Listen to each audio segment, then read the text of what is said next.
5 a.m. on August the 6th, 2014. All ESO telescopes in South America's Atacama Desert are tracking the flight of the spacecraft Rosetta. Within the next few minutes, it will be propelled into its final orbit around the target comet 67P and complete a journey of more than 10 years. It is the biggest adventure of this century in unmanned space travel. 12,000 miles from Chile, in the German town of Darmstadt, there is a fever of anticipation for the rendezvous. Everyone hopes that there will be no last-minute problems on the final 100 kilometers of the journey.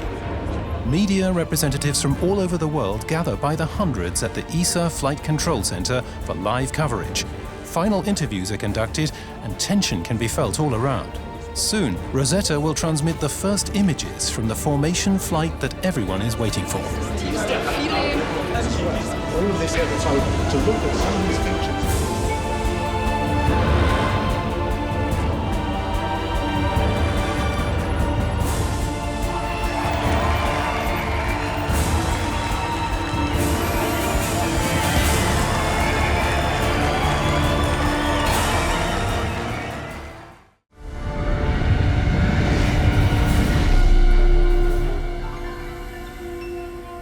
The Rosetta orbiter has begun its science already in May 2014. This period of science investigation will last right the way through to the end of 2015, after it's passed through perihelion, the closest approach to the Sun. The lander will be deployed in November and hopefully last up to about March in 2015.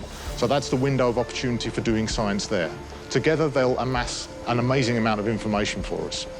In fact, I was waiting this day for more than 10 years. I launched Rosetta in March 2004, and it has been a very, very difficult launch because we had to postpone the launch, we had many reports and so on, many delays. And since the 2nd of March 2004, I was waiting for this day, and today we are on Rosetta. We still have some excitement in front of us because we are going to land on the 11th of November, but already it's very, very exciting to have Rosetta very close to the comet. Kometen sind für das Leben möglicherweise, und das wird. Comets could be important for life on Earth for two reasons, and Rosetta will tell us more about these. Kometen das Wasser gebracht. First of all, we think that comets brought water to the Earth. Without water, there is no life, at least not the forms of life that we know. Das ist etwas mehr Science Fiction, so die Idee, die Kometen. Secondly, and this is more like science fiction, haben, die sich comets could have brought the basic building blocks into this turbulent disk which formed the Earth. Die sind also schon mit Kometen auf die Erde gekommen und so, after Philae has landed, we will see if it finds these amino acids. Philae will drill and analyze the findings in a small laboratory, an automated laboratory, which will hopefully help to answer one of these very important questions. With the Rosetta mission, we're trying to find out how our solar system was formed out of a huge dust cloud around 4.6 billion years ago, and how life on Earth became possible. Comets are the unchanged residue of this dust cloud. In February 2014, Rosetta was activated more than 8,000 million kilometers from Earth in order to chase Comet 67P, an object of dust and ice the size of Mont Blanc, to intercept it and finally accompany it for a year in the inner solar system. The Rosetta orbiter and the Philae lander contain 21 instruments with which the comet will be measured in detail, sampled and analyzed. Rosetta has already supplied many images and preliminary data from other comets on the way to Churyumov-Gerasimenko. But after landing, we'll learn more about the original composition of the comets that were striking Earth, hopefully giving us long-awaited evidence of where we come from. When I heard about this project for the first time, I simply responded with incredible and not feasible, but we've made it. We are now close enough to this comet to examine it and hopefully learn how our solar system formed and what the future of our solar system will look like. A fascinating and unique aspect of Rosetta is that we had to do these number of flybys. We had to go past the Earth and use the gravitational acceleration of the Earth and also Mars to pull us out into the same orbit as the target comet Churyumov-Gerasimenko, and that took 10 years. Ja, also es ist sensationell. Die Mondlandung war natürlich ein absolut. Well, this is sensational. The moon landing was, of course, a highlight for human spaceflight, and Rosetta is a highlight for robotic spaceflight. One has to say it would be unrealistic for us to fly a man to such a comet. 67P is so far away from our planet, and Rosetta itself had a mass of 3 tons. Even a launcher like Ariane 5 failed to give it the necessary speed. Rosetta had 3 flybys past Earth and 1 past Mars, which gave it enough speed to get to the comet. So manned spaceflight into such regions, it is still out of the question. Nevertheless, I must say it is a great moment to witness all this. We have achieved our goal, reaching the comet, and to now fly in formation with it. In November, the landing will take place. Unique in the history of mankind. It's fantastic. Fantastisch. This is another demonstration that 20 countries of Europe can work together and make what nobody else has done in the world, meaning that it's 50 years of cooperation, but 50 years of innovation. I think that today we are the first around, at the rendezvous of a comet, but we were the first to provide the fossil light after the Big Bang. We were the first to land on Titan. So it's a series of firsts that we have done, and not only ESA, because it's thanks also to industry. It's thanks to the scientific laboratories, but the momentum is provided by the member states, which are really willing to show what they can do when they are joining forces. So this is the Europe that I like. In 1957, the race began between several nations for supremacy in space. Sputnik sent out the first radio signals. Yuri Gagarin was the first man in space, and John F. Kennedy announced America's plans for the first moon landing. At this high point of the Cold War, the 2 European physicists, Pierre Auger and Eduardo Amaldi, postulated that rockets and satellites should only be used for science and not for saber-rattling. First, CERN was created in 1955, 10 years after the end of the war, and a few years later, after the launch of Sputnik 1, the Europeans decided to create a European Space Research Organization to go to space and follow on and be part of the quest of knowledge that space was opening to the scientists. So at the beginning, we did not know how to do these things. So we cooperated first with the Americans, who were very happy to cooperate with us, not only because they are very generous, but in this way they could control what we were doing. Under the leadership of Auger and Amaldi, 2 European organizations were formed: ELDO to develop rockets and ESRO for space science. The first years were marked by limited budgets, failures with the European launch vehicle, and tensions between England and France. Then in the late 60s, they began to say, okay, we should really begin to fuse these 2 organizations. This went in fits and starts, though. And a program was hammered out in a very, very tense meeting in '73, which would be the basis of this new single organization. It would have space science as a mandatory program. Mandatory not because people loved science, but precisely because they didn't want to fund it. Mandating the member states to pay specific quotas was considered a stroke of genius, as this enabled the success of ESA at all levels. Nevertheless, Europe desperately needed its own launcher. The Germans were against the development of Ariane. The Brits were extremely hostile to the development of Ariane. It took the French to say, we're going to do this. And it's frankly thanks to French gaullism and a suspicion of the United States' motives that the French embarked on that. And that is undoubtedly the greatest success of European space effort. In 1979, Ariane 1 was successfully launched for the first time in Kourou. Only planned for the booming telecommunications sector, Ariane was also then used for scientific missions, such as Giotto in 1986.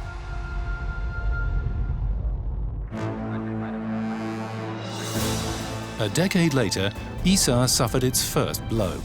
On its first mission, the brand new Ariane 5 was supposed to transport valuable cluster satellites into space, but exploded just 40 seconds after launch.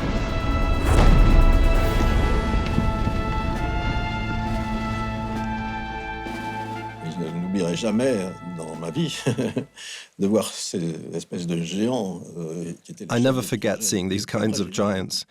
Project managers, big guys, real bosses who were crying in a little hangar behind the Rocket Control Center. And I swore that we would relaunch the cluster mission, and that's what we did. The ESA-NASA cluster satellites still operate successfully. The Saturn project, Cassini-Huygens, was also the result of another groundbreaking collaboration between the two organizations.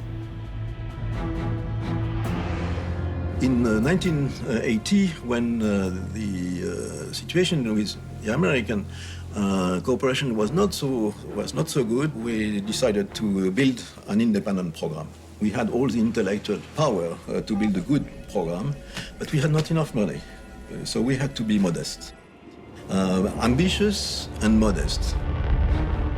Before ESA and NASA achieved greatness together, Giotto was the first single European probe. It was sent into space in 1985 to study Halley's Comet. The mission followed two German-US probes of the Helios program.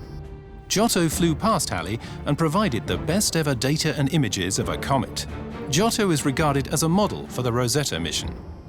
These successes were the precursors of further successful missions, such as the X-ray telescope Newton for studying energy processes in the universe, and the Gaia spacecraft to accurately map our solar system. ESA, however, has long been concerned with the observation of Earth from a close orbit. We've cooperated with the EU to launch the first satellite in March of this year for a new observation system. Similar to meteorology, we now observe the environment. We call it Copernicus, and in the next 2 or 3 years, we will launch even more satellites so that we have the first generation of observation platforms in space, from which we will observe many conditions, such as ice coverage, the composition of the atmosphere, the ocean currents, or the pollution of the coastlines. So a large amount of data that is constantly needed and will be available to everyone. Science was one of the first elements of unification, of intellectual unification and scientific effort, opening the dialogue among very strongly warring nations a few years before. And I think in the present context of today, where the world is really changing, we have wars here and there. I think the language of science is the one which will, in the future, make it possible that we continue to survive on our planet.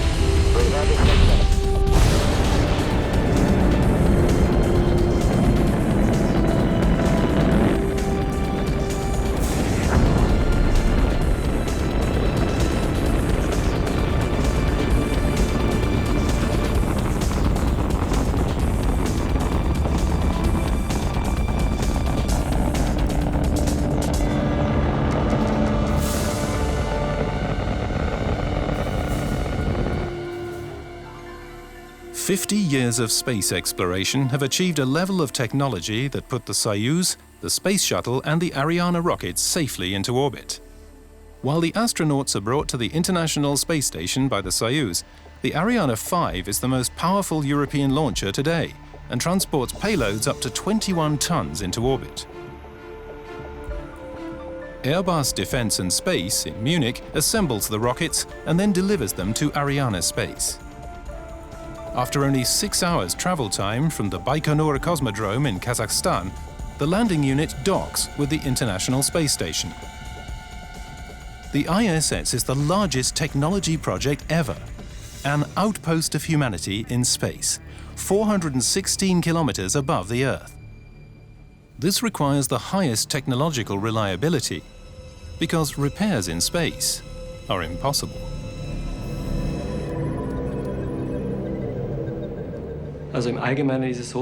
Generally, satellites cannot be repaired in space. There are a few exceptions. The Hubble Space Telescope was such an exception.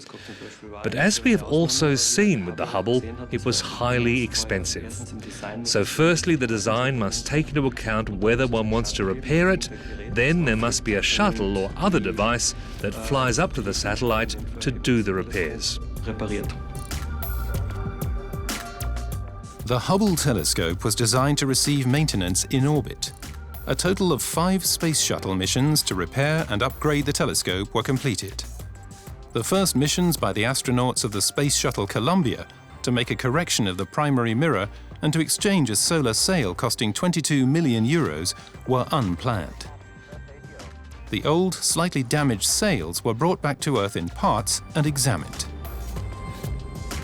The most complex operation was the expansion of the Hubble control module. For this, the telescope was completely shut down for the first time since its deployment in space in 1990. This was during the 4th servicing mission to Hubble at an altitude of 560 kilometers. At the time, Columbia had spare parts worth around 200 million euros on board. In the last servicing mission to date, in 2009, comprehensive measures for upgrading and life extension were taken to ensure the operation of the expensive telescope until at least 2018.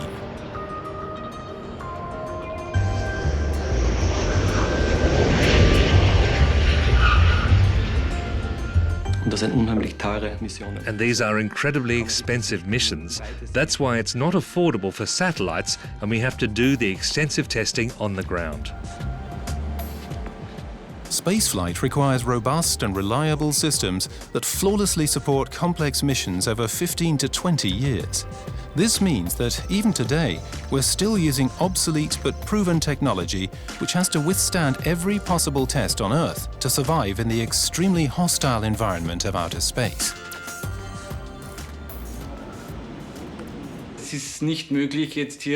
Here on Earth, it is not possible to simulate a complete space mission, even if it is only a satellite with a lifespan of 15 years, let alone a mission to Mercury or Jupiter.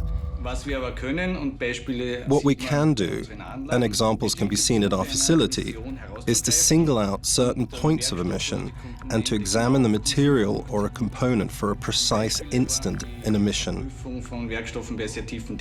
For example, we're testing materials at very low temperatures so that we can simulate the requirements for a new LNG tank in a rocket.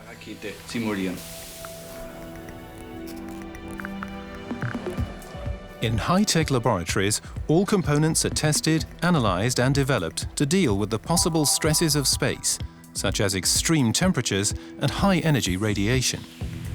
This will provide feedback for the manufacturers of components for space missions and set standards for the continued modification of a probe or a spaceship. Rockets are exposed to extreme vibrations at the start and during flight, but must remain stable.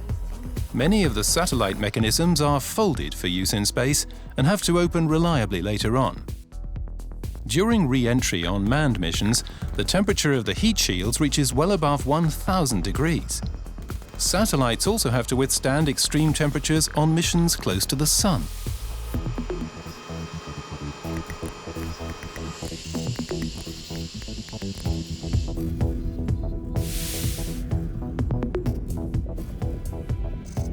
It is not only the sun that delivers an enormous thermal flux into the spacecraft. On top of that, we fly over the surface area at very close distance. And Mercury is like a very hot stove that puts thermal load into the spacecraft as well. So we are like in a sandwich, in a squeeze between the sun and Mercury, receiving very high temperature from both sides. In 2016, the satellite BepiColombo will be flying to Mercury, the closest planet to the Sun. The satellite is wrapped in a 3 mm thick thermal insulation, which is handcrafted from various films of computer-generated patterns in a cleanroom tailor shop. These lightweight protective films cannot be produced by machine and also have to be attached by hand to the satellite, and they will only function in a vacuum. What you see here is a glass ceramic fabric that is metal coated. There are also titanium foils built in, and all is then sewn together with glass yarn. Here are some eyelets, so-called grommets, manufactured from titanium which has been sewn in. This is a closed system again, so nothing can get out of the isolation.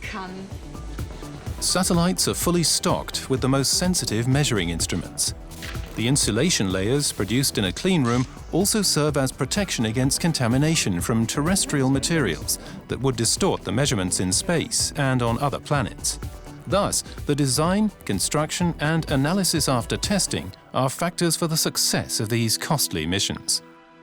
High-precision, adjustable engine positioning mechanisms for the electric satellite thrusters, together with an electronic control unit, combine to form the entire steering system of BepiColombo and are the key technologies of a spaceship. The construction of these systems requires about 5 years and must be tested.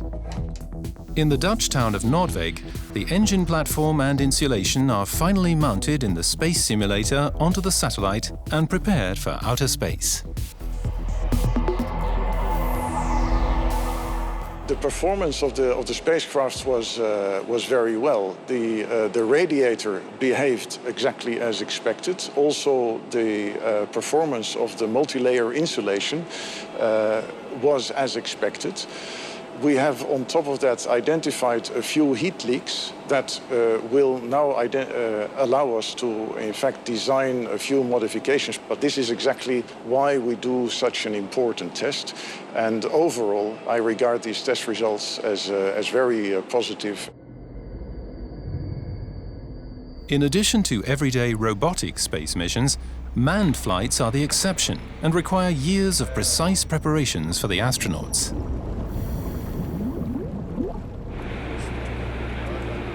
I never planned to become an astronaut. I mean, I knew that it's a very small likelihood, and so as a scientist, I knew the statistics, meaning like, okay, if I try to become an astronaut, it probably won't work out. The volcanologist has already participated in several scientific expeditions during his studies. They led him to the Antarctic and to volcanoes in Ethiopia, Indonesia, and Guatemala. After 5 years of training, he flew to the International Space Station in 2014 to live and work there for 6 months. That includes basically 1.5 years basic training, general astronaut training, and then 2.5 to almost 3 years of specific mission training. Basic training was really the general astronaut training. Is kind of like the basic university training that we get when you study at university, which is like a general questions about how spacecraft in general work. We also had to study Russian in order to later get training in Russia. We did a lot of sports. We understood how our experiments will work on station. We tried to get a common understanding of science because we came all from different directions, like we were pilots, engineers, scientists. So it's basically just to get everybody to the same level. And after that, we advanced into mission training. Of course, spaceflight training is not easy. I think that's clear. I mean, for 3.5 years, you have to travel almost every 3 weeks. You fly over the Atlantic. You're in different training locations. You spend about 5% of your time at home. And if so, maybe then just a weekend here or there. So it's a challenge. In the last year or so before the flight, 60 to 70% of all the training you do is for emergency situations, which means like training that you hopefully never use. And so far, we've been lucky on the space station. We never had bad emergencies. But of course, you need to be trained on that. So what we train for is, for example, what do you do if you wake up at 3 o'clock in the night and you realize there's a fire on the space station? Or if there's a rapid depressurization, you lose atmosphere because you had a micrometeorite impact.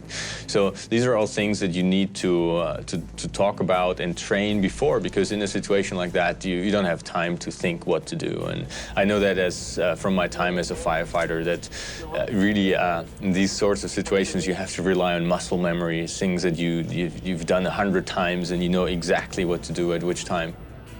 The highlight of the mission was the ISS spacewalk, accompanied by the NASA astronaut Reed Wiseman, to repair a defective pump in a 6-hour extravehicular activity. The US spacesuit, the EMU suit, actually has a system called SAFER that allows a return to a space station if I ever lost grip on station and lost my safety rope, my safety wire. I would have a little rescue system. And we actually train how to use that in the virtual reality lab. So I have a 3D glass on, 3D goggles on, and I have a little mock-up. And it's actually hard you have to train it for a while to operate, to actually come back and not miss the station and fly into the blackness of space. Although you have to say it's a very unlikely scenario. It has never happened, and also in order to have this happen, several things would have to go wrong before. So you'd have to lose your safety wire, you have to lose your safety anchor, and you have to lose your grip.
As a scientific space laboratory, the ISS provides various conditions that are unachievable on Earth. In addition to equipment for astronomical and meteorological experiments, the astronauts themselves serve as subjects for studies in space medicine, where mission-related stress plays a role as well. The experiments inside the ISS mainly use permanent microgravity, where physical and biological samples are exposed to the space environment for a longer period of time. In addition, the everyday life of the astronauts on the ISS is subjected to extraordinary living conditions. And I like to take my towel while I have the shampoo in there and just kind of work it. Because without standing under running water, you kind of need to use the towel a little bit to help get some of the dirt out.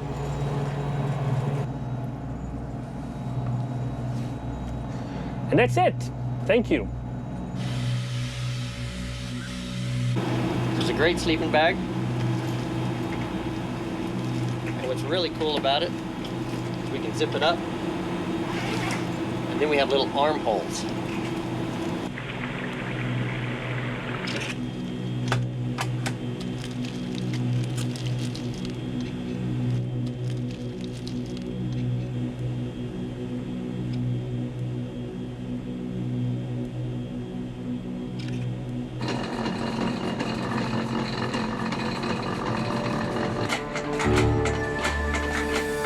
No matter how exhausting and full of hardship a long-term stay is for astronauts on the ISS, all of them talk of one special pleasure: the hours they spend watching our wonderful planet.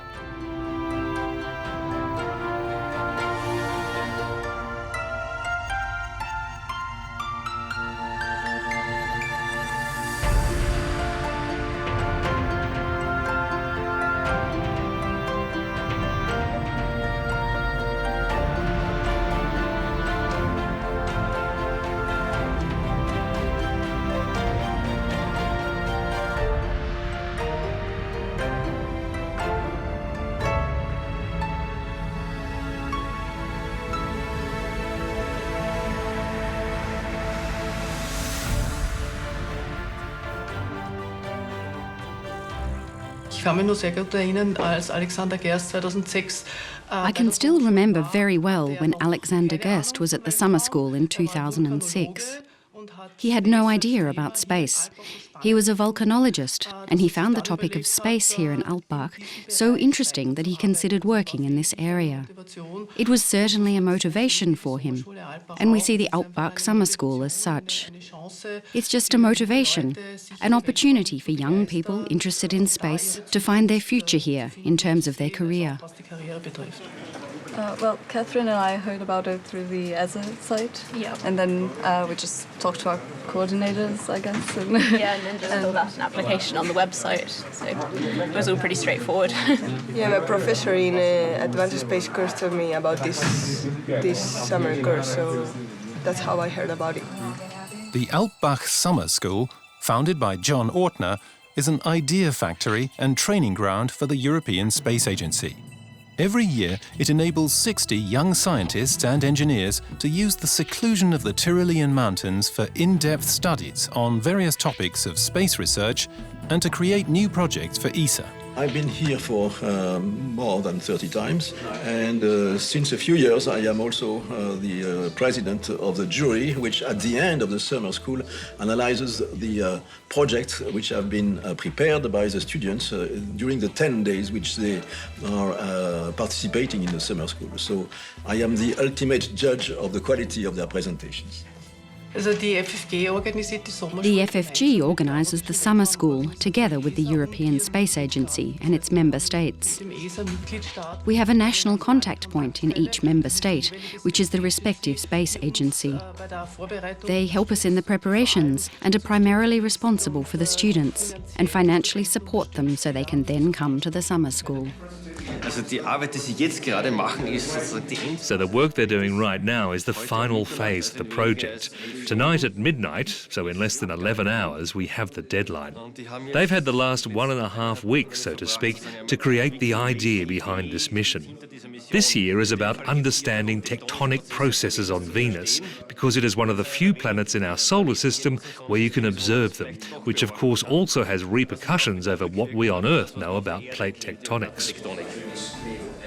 While future astronauts prepare for a possible return to the Moon with laptops and calculators, the NASA Apollo mission seems like a contemporary document of the distant past.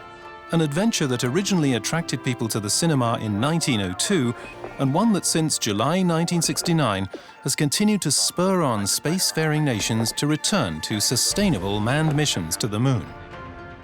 Success probably lies in a big joint project of the space agencies, almost as a follow-up project of the ISS, with a habitat on the Moon. It's one small step for man, one giant leap for mankind. Columbia, this is Houston, AOS, over. Houston, Columbia, navigate, over. Roger, the EVA is progressing beautifully. They're setting up the flag now. Heute ist es, damit wir vorankommen. For us to move on today, so we can operate something like the International Space Station, we must work together internationally. The Mir, named after the Russian word for peace, was one of the most important space stations. After the political climate changed, Mir was opened up to Western space agencies. This allowed Franz Fieberg to discover for himself the natural beauty of our home planet. But when you look down, you see no boundaries and you think, what are people doing? Why are there wars to move boundaries around? Then you are out of this atmosphere, outside of this 100-kilometre shell around the Earth, this bowl surrounding the Earth, and we are at a height of 400 kilometres, where gravity is compensated by another force. If something catastrophic happened to us, we would just fly out into space. That's when you realise humans are actually very insignificant. If you look out into space and experience the vast dimensions of the universe, and then this small, vulnerable Earth, it becomes clear that we are not the most important ones out here.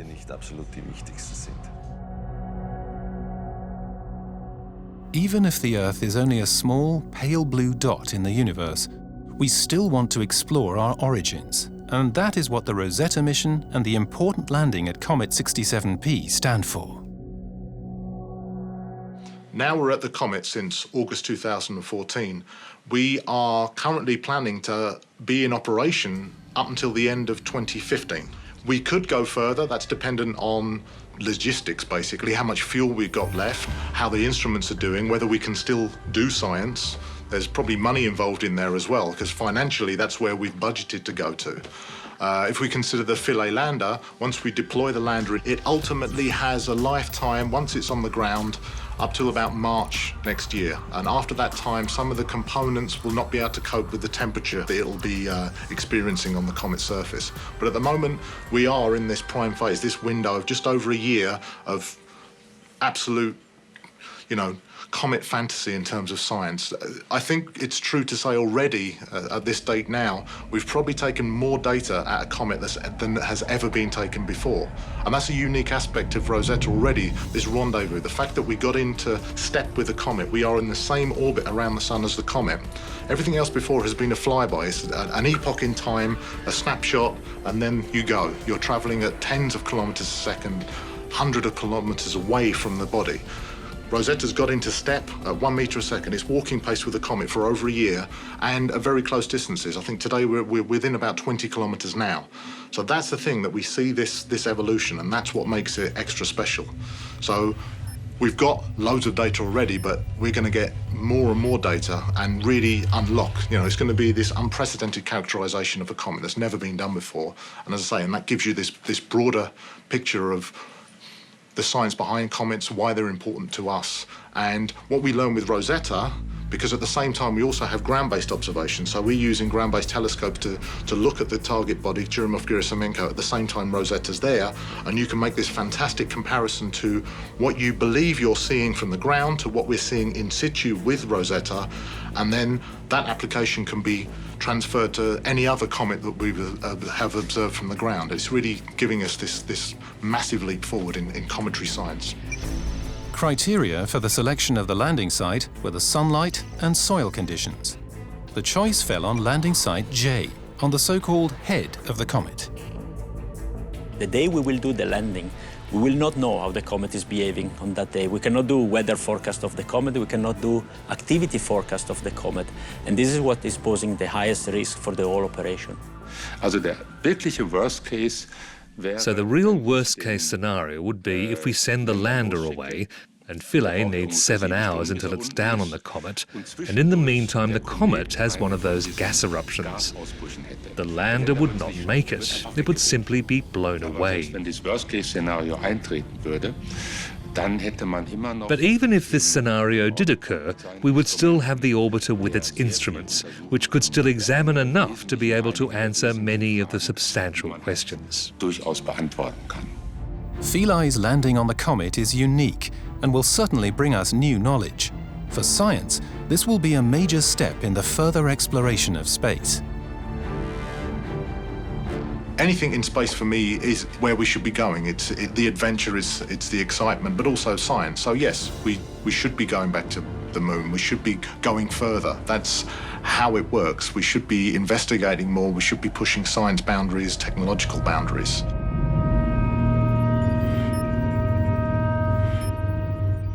The curiosity of mankind is one of the main reasons for the great importance of space. During the last 50 years, we have explored the Sun, planets and moons and expanded our knowledge of asteroids and comets. As part of the Apollo program, we visited our moon. Since then, we have learned a great deal about how we could potentially live and work in space, from robots on Mars missions and people aboard the Mir, the Space Shuttle and the International Space Station. More and more countries want to explore space, and private companies will soon carry out flights into orbit. But there are still many unanswered questions. We have just begun to go beyond the edge of our solar system into interstellar space. And the Hubble telescope has captured many pictures of distant objects in the universe. The adventure has just begun.